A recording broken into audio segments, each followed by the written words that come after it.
મહુવા તાલુકાના ખાટસુરા ગામમાં સરકારના વિકાસના કામો।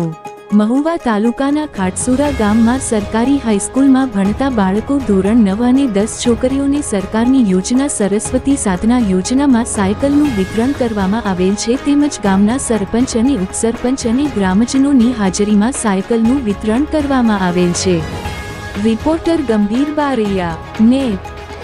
હું સોલંકી મમતા ગામ ઓથાથી સરકારી હાઈસ્કૂલ ખાટસુરામાં એક અંગ્રેજી વિષયના શિક્ષક તરીકે ફરજ બજાવું છું। આજે આ ગામમાં ખાટસુરામાં સરપંચશ્રી, ઉપસરપંચશ્રી, ગ્રામજનોનો ખૂબ જ સહયોગ છે। એના થકી આજે બાળાઓને